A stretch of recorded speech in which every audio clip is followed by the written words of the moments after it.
Si como adventista usted se asombra cuando oye esto, quiero que vaya a poner su billete en su oreja y vamos a oír hablar a los billetes. continúe viendo este manual del fin del mundo número 3 para los adventistas del séptimo día, donde veremos cómo Satanás intenta introducir estos y otros falsos evangelios también en nuestra iglesia. Pero ¿cómo terminaron los cristianos haciendo cosas que jamás se le ocurriría hacer a Cristo? Bueno, modificando el evangelio. Aunque es tan sencillo que hasta un niño lo puede entender, el evangelio está tan finamente diseñado que el más pequeño cambio produce toda clase de resultados indeseables. Por eso el apóstol Pablo dijo: si nosotros o un ángel del cielo les anuncia otro evangelio diferente del que les hemos predicado, sea maldición. Con lo que quiso decir que el ángel caído del cielo, es decir, Satanás, intenta constantemente distorsionar el evangelio puro de la Biblia. Por Apocalipsis 14:8, los adventistas sabemos que ya logró engañar a la mayoría del mundo cristiano. Lo logró con cambios en la doctrina, como que los 10 mandamientos ya no están vigentes. Pero ¿cómo intenta engañar al remanente de Dios? Aquí él debe cambiar la forma. Él sabe que los cambios deben de ser pequeños,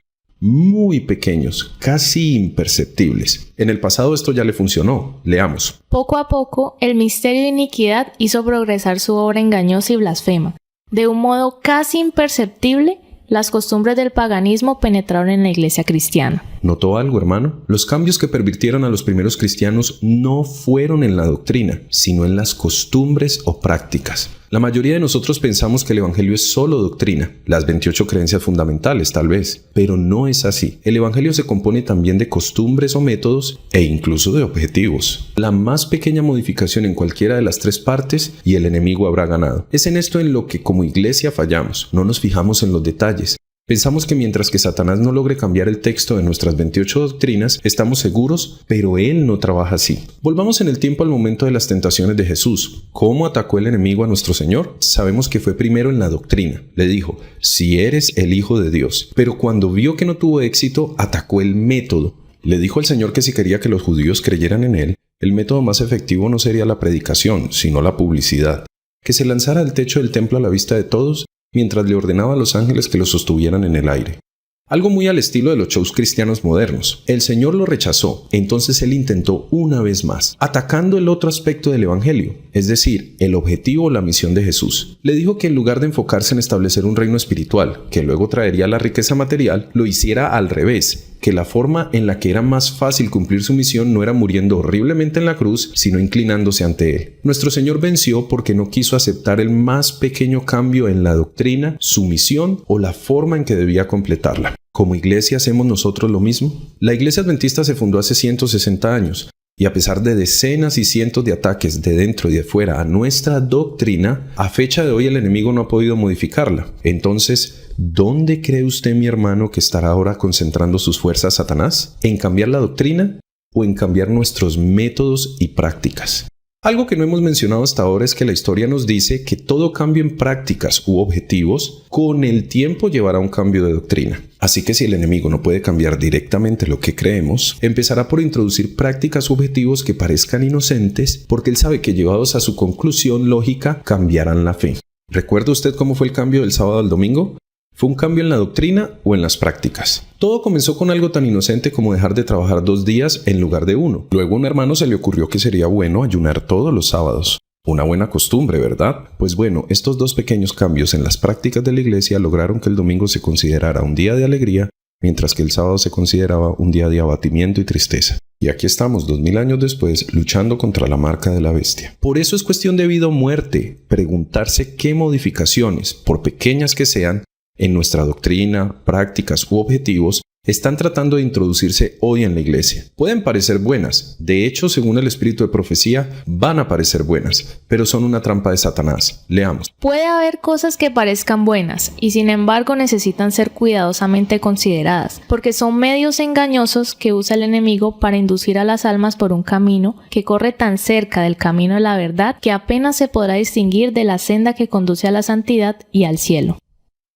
Satanás está andando alrededor como león rugiente buscando a quienes devorar, y los encuentra entre los adventistas del séptimo día. Puede aterrorizar con sus rugidos, pero si esto cuadra mejor a sus propósitos, tiene la dulce voz de un ángel de luz y habla de cosas celestiales. Por estos textos sabemos que hoy en día en cada iglesia adventista del mundo el enemigo está sugiriendo prácticas, métodos y objetivos que parecen buenos, que parece que nos ayudan a cumplir nuestra misión, pero en realidad son intentos de Satanás para modificar el evangelio. Miremos por ejemplo a estos hermanos en Brasil bailando con este ataúd en la iglesia. ¿Cómo logró Satanás que lo hicieran? Bueno, no cambió la doctrina, porque allí están los pendones sobre la reforma pro salud al lado de ellos. Tampoco cambió el objetivo, porque ellos quieren dar a conocer el mensaje de la salud a las personas del público. Lo que el enemigo le sugirió fue un cambio en el método, es decir, la forma en que debían esparcir ese mensaje. Así que mientras ellos piensan que están sirviendo a Dios haciendo algo bueno, realmente están ayudando a Satanás a corromper la iglesia. Esto pasa por varias razones. La principal es que se ha vuelto moda entre los adventistas no leer ni seguir los consejos al pie de la letra de la Biblia y el espíritu de profecía por miedo a parecer muy fanáticos o fariseos. Si nuestros hermanos del ataúd hubieran leído y obedecido esto, Satanás convertirá la música en una trampa debido a la forma en que es dirigida. Seguramente no hubieran bailado en la iglesia. Pero hoy en día muchos hermanos le dan la espalda a lo que dicen los testimonios y la Biblia y en su lugar piden que se acepten sus propios métodos e ideas, ignorando que asimismo en el pasado se corrompió la iglesia por medio de ideas de cómo debían hacerse las cosas, sin consultarle al Señor. Leamos. Si procuráis echar a un lado el consejo de Dios para satisfaceros a vosotros mismos, si menoscabáis la confianza del pueblo de Dios en los testimonios que Él les ha enviado, os estáis rebelando contra Dios tan seguramente como lo hicieron Coré, Datán y Abiram. Sabéis cuán obstinados eran en sus propias opiniones. Como embajadora de Cristo os digo, cuidado con los puntos de vista de que os hacéis partidarios.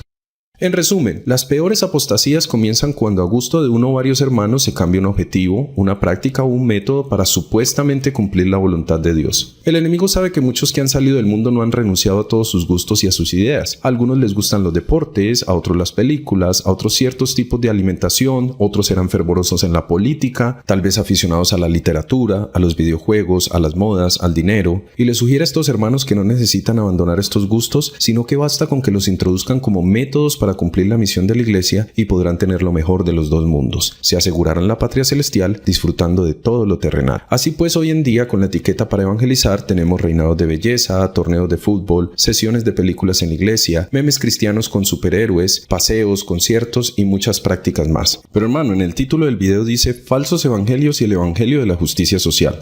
¿Cuándo hablamos de eso? Bueno, ya lo hicimos.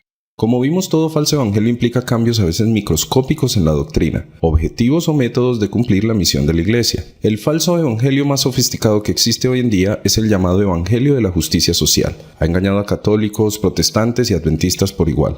Es el ejemplo perfecto de cómo mezclando verdad y mentira, Satanás se presenta como ángel de luz, como el benefactor de la humanidad. ¿Pero de qué se trata este falso evangelio? Es sencillo. Se trata de buscar que este mundo sea justo por medio de métodos humanos. Dos errores fatales. Porque primero la profecía nos dice que este mundo jamás mejorará y segundo que mucho menos lo hará por medio del ingenio humano. Podríamos agregar un tercero y es que según Hebreos 11, el deseo de vivir cómodamente en este mundo no proviene de Dios. Los hijos de Dios siempre han vivido como pobres y peregrinos en esta tierra, porque este mundo está bajo el control de Satanás. Sigamos. El método por medio del cual Dios quiere traer justicia al mundo es la predicación del mensaje de los tres ángeles. El método que usan los creyentes en este falso evangelio es la política y las protestas. Aquí es donde entra lo que la hermana White llamó las enseñanzas de la Revolución Francesa. En 1789, los revolucionarios franceses crearon este lema: libertad, igualdad y fraternidad. Y aunque suena bien, realmente se trataba de un intento por crear una supuesta sociedad justa, pero sin Dios. De ahí el término justicia social. Durante 2 siglos estas ideas se esparcieron por todo el mundo a través de colegios y universidades, penetrando las mentes de ateos, cristianos, musulmanes e incluso muchos adventistas. La lucha por la igualdad, la libertad y la fraternidad se convirtió en la lucha de todos y la forma de reunirlos a todos.